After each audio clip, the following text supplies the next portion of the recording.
Hello, hello mga Lodi, mga idol, and mga beshi. OMG mga besh.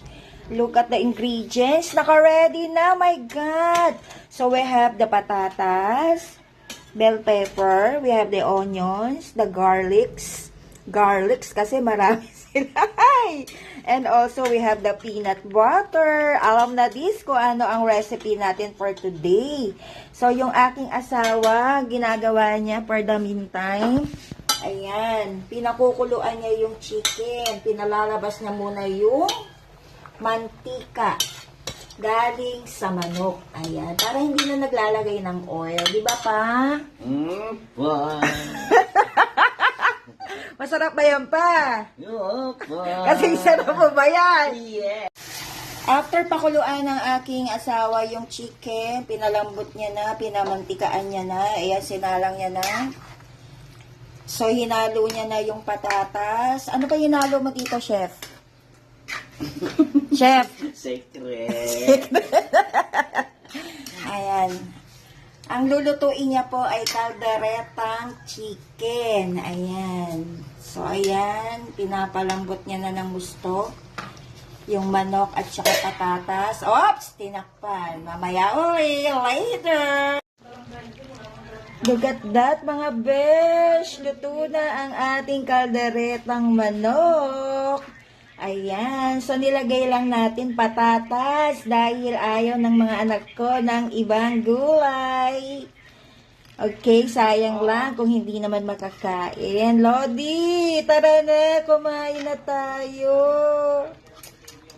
Grabe. Kumakalam na yung tiyan ko. Parang sabi niya, tug, tug, tug, tug.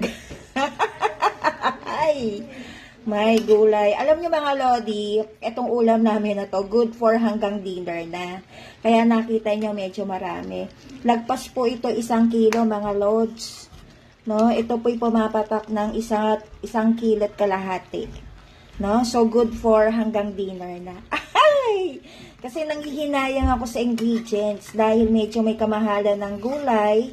Kaya sinabi ko sa sarili ko, bibili na ako ng ulam para hanggang mamayang gabi.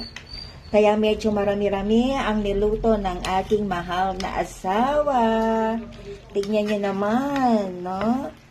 Talagang kahit na medyo kulang siya sa ingredients, at least yung lasa ay napakasarap.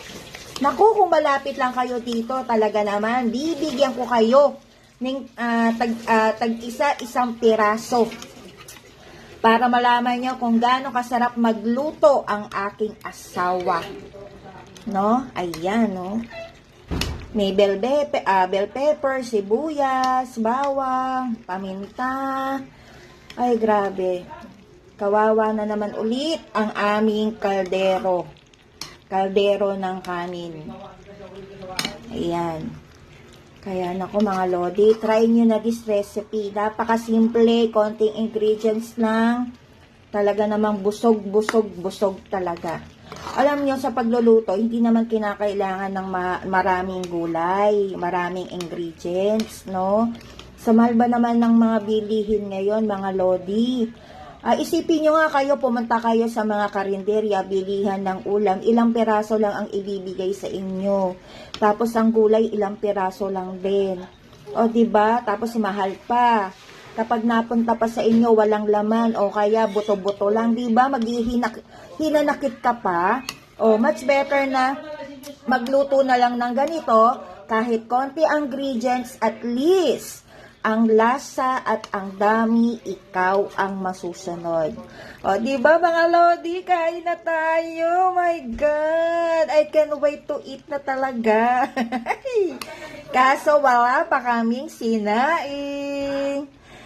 Have a nice day mga Lodi. Enjoy your day. Happy Saturday.